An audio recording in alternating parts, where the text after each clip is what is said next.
पिसाई होती है। मिल में काम करते थे, मैं मिल का मालिक नहीं बता रहा हूं। एक छोटा सा मिट्टी का घर था हमारा। आप सोच सकते हो कि एक व्यक्ति जो सिर्फ गेहूं पिसाई करता है, वो भी दूसरे के मिल में जाकर, तो कितना पैसा कमाता होगा। मेरे पिता सिर्फ उतना ही पैसा कमाते थे जिससे 2 वक्त की रोटी हम खा सके। गरीबी बहुत थी, लेकिन घर में दोस्तों मैं इकलौता था। और आपने देखा होगा कि जिस घर में इकलौते बेटा या बेटी होते हैं, इकलौता बच्चा होता है, अक्सर वो इकलौता बच्चा जो होता है थोड़ा सा बिगड़ जाता है। क्या मैं सही कह रहा हूं? Yes sir. क्योंकि वो बहुत दुलार और बहुत प्यार में आगे बढ़ता है। तो मेरी भी जब उम्र बढ़ रही थी, भले ही गरीब परिवार में जन्मा, लेकिन मैं बड़ा ही शरारती किस्म का लड़का था। उम्र बढ़ता गया। जब मैं जहां मैं रहता था, उस वक्त मैं पटना में रहता था, हमारा एक दोस्तों का ग्रुप था, एक गैंग था, एक समूह। ना ढंग से हम पढ़ाई करते थे, बस सिर्फ आप बोल सकते हो लफुआ समझते हो, लोफर। बस लोफर की तरह घूमते रहना, यहां से वहां कुछ भी करना, और कुछ नहीं करते थे हम। स्कूल के लिए घर से निकले टिफिन लेके, लेकिन स्कूल गए नहीं, कहीं और चले गए। और लेकिन बराबर स्कूल की छुट्टी के समय में घर पहुंचते थे कि घर में शक ना हो। खूब शरारतें करते थे। हमारा जो गैंग था, हमारे दोस्तों का, उम्र बढ़ती रही, हमारी दोस्ती और गहरी हुई। घसीटते हुए हमने स्कूल पास किया, कॉलेज गए, घसीटते हुए, क्योंकि हम पढ़ने में, मतलब हमारा जो पूरा ग्रुप था उसमें पढ़ने में, हमारे जो दोस्तों का ग्रुप था, हमारे जो दोस्तों के माँ बाप थे, उनको ऐसा लगता था कि इस ग्रुप में जो सरदार है, जो सबको बिगाड़ के रखा है, वो है रोहित। अगर रोहित से मेरे बच्चे का संगत छूट गया तो मेरा बच्चा एक दिन कामयाब बन जाएगा। मेरे दोस्तों के माँ बाप मंदिर में माथा टेकने जाते थे तो भगवान को बोलते थे कि मैं 2 नारियल चढ़ाऊंगी भगवान, बस रोहित से शायद सभी लड़कों को। दिन बीते गए। एक दिन मैंने फैसला लिया कि मुझे कुछ करना है, मुझे पैसे कमाने हैं, क्योंकि पढ़ाई यहां घुस नहीं रहा। मैं आपको बोला अपने मम्मी पापा को कि पापा मुझे ना पैसे कमाने, मैं नहीं पढ़ पाऊंगा, नहीं पढ़ पाता, मैं आपके पैसे बर्बाद हो रहे। एटम बम फूटा घर में उस दिन। मेरे पापा बोले कि बताओ, मैं दिन रात मेहनत कर रहा हूं कि तुम्हें पढ़ाऊं, पढ़ लिख के कम से कम तुम लाइफ में कुछ करो। मैंने तो कुछ कर नहीं पाया और तुम कहते हो हम पढ़ाई अब मैं नहीं करूंगा, तो क्या करेगा तुम? मैंने बोला कि मैं कुछ काम करूंगा। तो मेरे पापा ने बोला कि भला तू है, तेरे पास ऐसी कौन सी डिग्री है, ऐसा क्या है तेरे पास कि तू पैसा कमाएगा? मैं बोला मैं नहीं जानता, लेकिन मैं ये जानता हूं दुनिया में हर लोग जो अमीर है वो सिर्फ पढ़े लिखे थोड़ी होते हैं।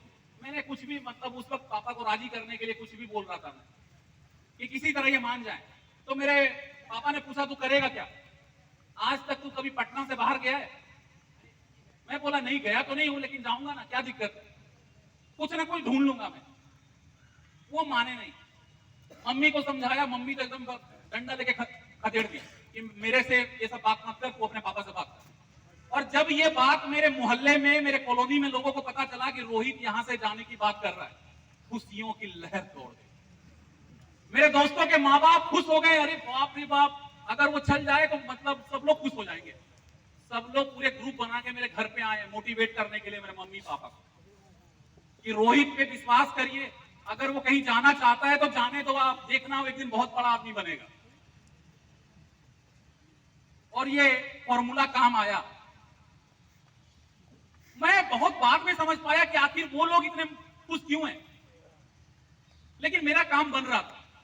मेरे मम्मी पापा मान गए, बोले ठीक है लेकिन तू जा, लेकिन मैं जानता हूं तू टिक नहीं पाएगा, तेरी उम्र भी नहीं है अभी काम करने की, अगर तेरे को अच्छा नहीं लगे तो वापस आ जाना। मैं बोला ठीक है। और दोस्तों लाइफ में पहली बार मैं घर से बाहर निकला, और मुझे अच्छे से याद है जो मैंने लाइफ में पहला काम किया था, भोपाल से लगभग 40 किलोमीटर दूर एक जगह है मंडीदीप बोल के, वहां पे एक फार्मास्यूटिकल, एक फार्मा कंपनी में मैं काम पकड़ा लाइफ में पहली बार, 2500 रुपए महीना। और उसी कैंपस में रहने का जगह दिया गया था, एक रूम में हम 4 लोग रहते थे, खाना भी वही मिलता था। मैं बड़ा खुश हुआ कि चलो यार काम मिल गया। 2 4 10 दिन तो मैं बड़ा बढ़िया से काम किया, उसके बाद मुझे काम पे जाने का मन नहीं कर रहा। मैं याद करने लगा कि यार कितना बढ़िया घर में रोटी खाता था, और मम्मी एकदम घी लगा लगा के एक एक्स्ट्रा रोटी देती थी कि ले बेटा एक और खा ले बेटा 2 और खा ले। दोस्तों, उस कंपनी में मैं जब गया तो वहां जाने के बाद मुझे ऐसा लगा कि नहीं, ये काम मेरे लिए है। मुझे मजा आ रहा था, मैं सच कह रहा हूं, क्योंकि उस वक्त लाइफ में नहीं था ऐसा कि लाखों रुपए कमाना है, बंगला लेना है, गाड़ी लेना है। ये सोच उस वक्त थी नहीं। क्या आपकी सोच इतनी बड़ी थी इस बिजनेस में आने से पहले कि लाखों करोड़ों कमाना है, बंगला लेना है, गाड़ी लेना है? सोच था आपका? तो आपकी तरह मैं भी था, एकदम सेम।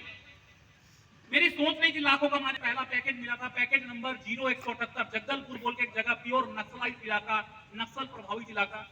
वहां पे मैं गया और वहां पे 2 लोग जो साइट के इंचार्ज थे और एक प्रोजेक्ट मैनेजर, एक का नाम था साबिर खान और एक का नाम था मुकेश सिंह। वो दोनों चमचमाती हुई अपनी कार में आए और एकदम सुन रहा था, उनकी पर्सनालिटी को ज्यादा देख रहा था। और जब वो जाने लगे तो मैंने उनसे पूछा कि सर, क्या मैं आपकी तरह कभी इस कंपनी में बन पाऊंगा? अब एक नया सुपरवाइजर ये बात करता है कि मैं साइड इंचार्ज और प्रोजेक्ट मैनेजर बनने की बात में कर रहा था। वो हंसने लगे और वो पता नहीं मजाक में या सीरियस थे, वो उन्होंने बोला कि हाँ रोहित, तुम बन जाओगे मेरी तरह, लेकिन काफी मेहनत करना पड़ेगा। कुछ ऐसा करके दिखाओ कि तेरा नाम कंपनी का मालिक कर जाए। दोस्तों, पता नहीं उन्होंने मजाक में बोला या सीरियस, लेकिन मैं बड़ा सीरियस हो गया। मैं दिन रात एक कर दिया उस कंपनी में, दिन रात। मैंने ऐसे ऐसे साइट पे मैं जाकर काम मैंने किया जिस साइड पे कोई भी जाना नहीं चाहता था।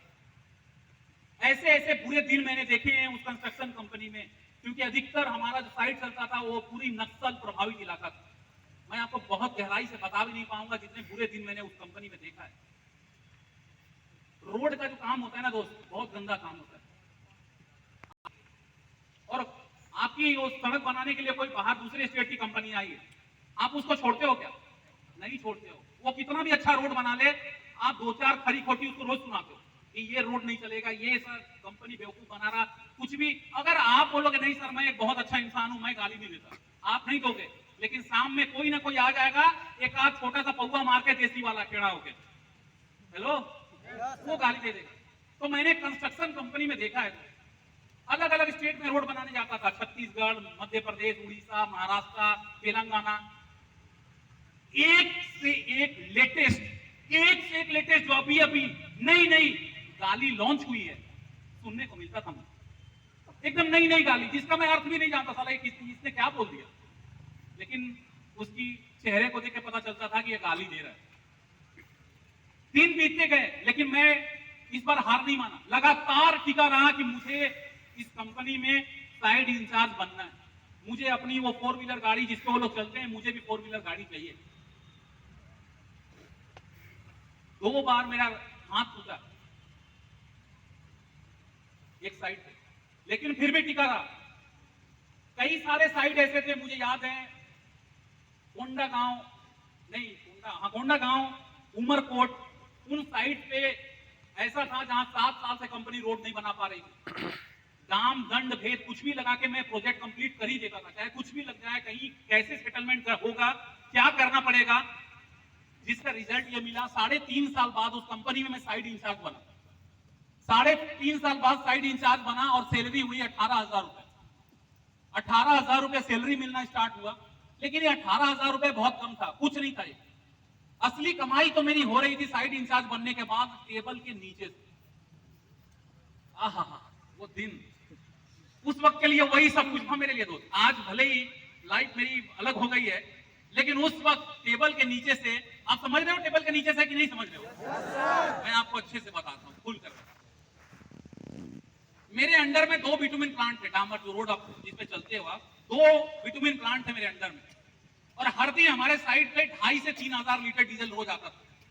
2,500 से 3,000 लीटर डीजल रोज हमारे साइड पे आता था, और मैं पूरी ईमानदारी के साथ 200 लीटर डीजल ठिकाने लगा था रोज, एकदम, ना ज्यादा ना कम, ज्यादा नहीं करता था, लालच नहीं करता।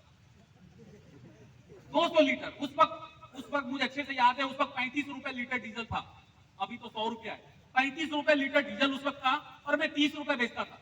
लेने वाला भी खुश और मैं तो खुश ही खुश। रोज का 7-8 हजार रुपए जेब में आ रहा था। मैंने घर में फोन किया मम्मी पापा को, मैं बोला पापा लाइव बन गया। तो पापा बोले क्या हुआ?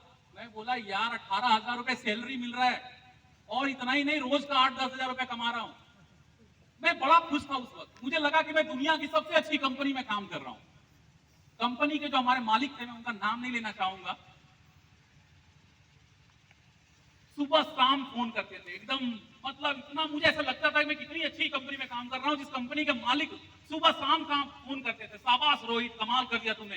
रोहित एक दिन तू बहुत ऊपर जाएगा। एकदम तेरी ही तरह था मैं जब मैं तेरी उम्र का था, और आज देख इस कंपनी का मालिक हूं मैं। मेहनत कर बेटा, खूब मेहनत कर। और मैं दिन रात मेहनत करता रहा। एक से एक गाली सुनता था लेकिन फिर भी टिका रहा, क्योंकि मैं जानता था कि कितनी भी गाली वो दे ले, शाम होने के बाद 8,000 रुपए जेब में आएंगे यार। क्या फर्क पड़ता है गाली सुनने से। दिन बीतते गया, लगभग दोस्तों 5.5 साल उस कंपनी में मैंने काम किया बिना घर गए हुए। 5.5 साल सिर्फ इसलिए कि अगला प्रमोशन प्रोजेक्ट मैनेजर, पीएम बनूं मैं। प्रधानमंत्री मत सोच ले, प्रोजेक्ट मैनेजर। तो उसके बाद जब भी मेरे घर से जब भी बात होती थी, मम्मी पापा तो खुश हो जाते थे कि मैं इतना पैसा कमा रहा हूं, लेकिन मम्मी हमेशा, उसको पैसे से कोई मतलब नहीं था। वो हमेशा कहती थी बेटा घर आ। तुझे माँ बाप की याद नहीं आती क्या? बहुत सारे लोग बाहर में काम करते हैं लेकिन वो हमेशा त्योहार में घर आते रहते हैं। तू कैसा जिद्दी किस्म का बन गया है कि मैं ये प्रमोशन लूंगा तो आऊंगा, वो प्रमोशन लूंगा तो आऊंगा। मैं हमेशा मम्मी को टालता रहता था, माँ बस बहुत नजदीक हूँ, मुझे लगता है कि ये साइड अगर मैंने कंप्लीट कर दिया तो मुझे मेरा प्रमोशन मिल जाएगा। करते करते एक दिन की बात है, मेरी मम्मी कॉल की और मुझे बोली कि रोहित देख बेटा, आज के बाद मुझे तू कॉल मत करना। एक ही बेटा था मेरा, लेकिन आज के बाद तू भी मर गया मेरे लिए और हमें भी भूल जा, तू वहीं रहे। और रोने लगी, फोन काट दी कि मत आना कभी घर। मुझे ऐसा लगा उस दिन कि मैं शायद गलत कर रहा हूं, मुझे घर जाना चाहिए। और मैंने आनंद फानंद में तुरंत कंपनी में मालिक को फोन किया। मैं बोला कि मेरे को अर्जेंट में कल घर जाना है, कल के कल निकलना पड़ेगा। साउथ बिहार एक्सप्रेस में मैंने टिकट बनाया।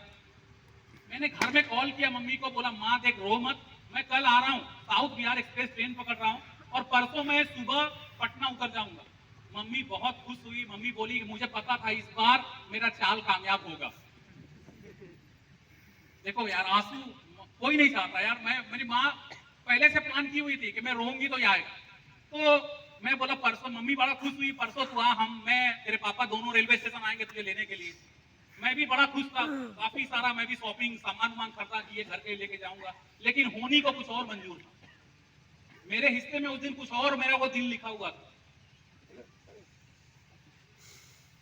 ये ऊपर वाला वो थर्ड अंपायर जो है ना, वो बनिया हमारे आपके। अच्छा एक बात बताओ, सच कल क्या होने वाला है आप में से कोई जानता है क्या?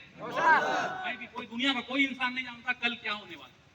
अगर आपको पता हो जाए ना कि कल क्या होने वाला है, तो आप खुद ही गॉड बन बैठोगे, क्योंकि आपको सब पता है कल क्या होने वाला है। लेकिन हम और आप इंसान नहीं जानते कल क्या होने वाला है।